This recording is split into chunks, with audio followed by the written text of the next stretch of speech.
नमस्कार मित्रों, दीपावली आने वाली है तो आप इस दीपावली को स्वस्थ होकर मनाएं, यही मेरी कामना है।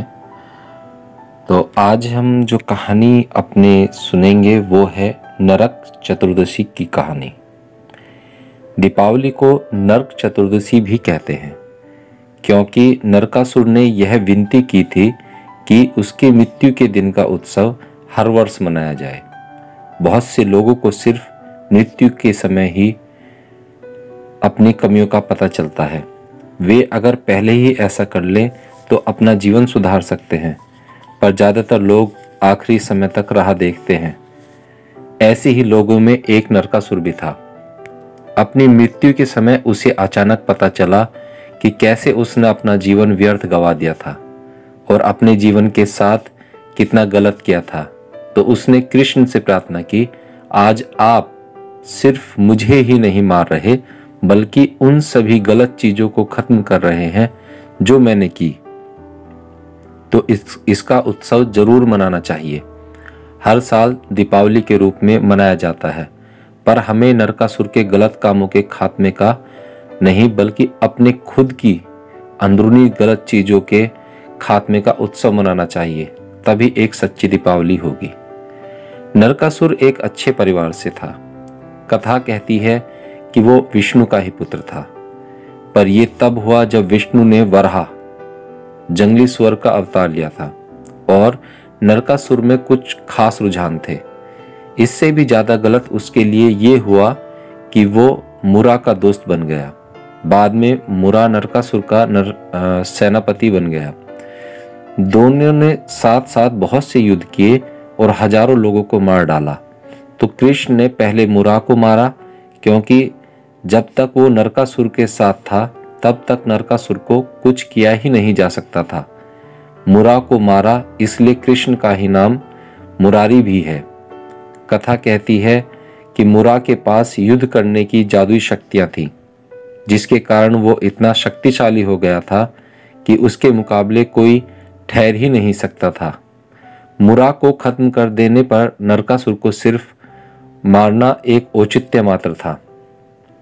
कृष्ण ने नरकासुर को इसलिए मारा क्योंकि वे समझ गए थे कि अगर उसे जिंदा रहने दिया तो वो ऐसे ही गलत काम करता रहेगा। अगर उसे मृत्यु के नजदीक ले जाया जाए तो उसमें समझदारी जाग सकती है, और ऐसा ही हुआ।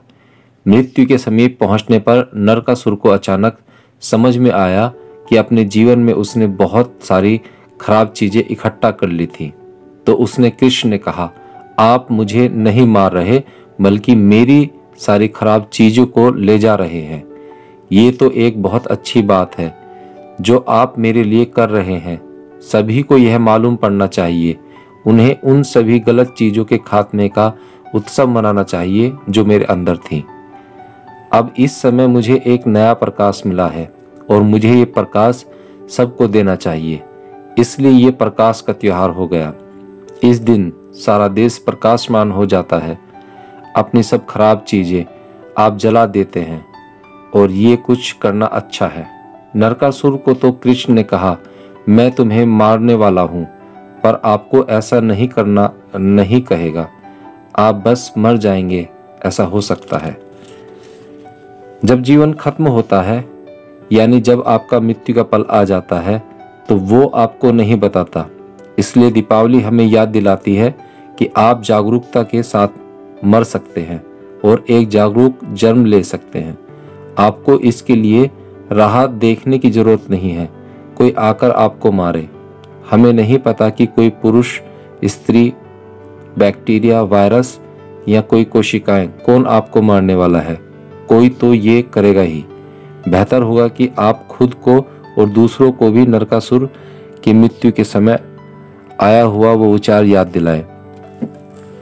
मैं अपने आप को कुछ अच्छा बना सकता था, पर मैंने गंदी चीजें इकट्ठा की और ऐसा हो गया। हम सब एक ही तरह की चीजों से बने हैं, पर देखिए हर एक व्यक्ति कितना अलग है। सवाल सिर्फ यही है, हर दिन आप क्या इकट्ठा कर रहे हैं।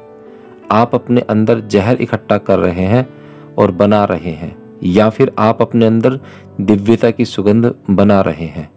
आपके पास यही विकल्प है। ये कहानी बहुत महत्वपूर्ण है कि नरकासुर एक अच्छे परिवार में से था, पर खराब हो गया था। सिर्फ मृत्यु के समय ही उसे समझ में आया। उसमें और कृष्ण में यही अंतर था कि अपने जीवन में उन्होंने खुद को क्या बनाया। कृष्ण ने खुद को ईश्वर जैसा बना दिया, जबकि नरकासुर ने अपने आप को राक्षस बना लिया। इसमें से हर एक के पास ये विकल्प है। अगर हमारे पास कोई विकल्प नहीं होते तो उन महान लोगों के होने का क्या मतलब है, जिन्होंने खुद को समाज के आगे चमकते सितारों की तरह बना कर रख लिया। ये इसलिए नहीं है कि वे सौभाग्यशाली थे या उसी तरह हो सके जन्मे थे। इस तरह की खास अवस्था में पहुंचने के लिए अपने जीवन को बहुत सारा गूंथना तोड़ना बनाना पड़ता है। या तो आप राह देखें कि जीवन आपको मार मार कर सही करे, या फिर आप खुद ही अपने आप को सही कर लीजिए। आपके पास यही विकल्प है। नरकासुर ने शायद यही चुना था कि कृष्ण आकर उसे मारे। दूसरी ओर कृष्ण ने खुद को स्वयं ही ठीक कर लेने का विकल्प चुना था। ये एक बहुत बड़ा अंतर है। तभी एक की ईश्वर के रूप में पूजा होती है, जबकि दूसरे को राक्षस की तरह धिक्कारा जाता है। बात बस यही है, या तो आप खुद को सही रूप में ले आए, या फिर जीवन ही आपको सही रूप में लाएगा या रूप से ही बाहर कर देगा, चाहे किसी भी तरह से हो। दिवाली हमें यही याद दिलाती है, हमें खुद ही अपने आप को प्रकाशमान बनाना चाहिए।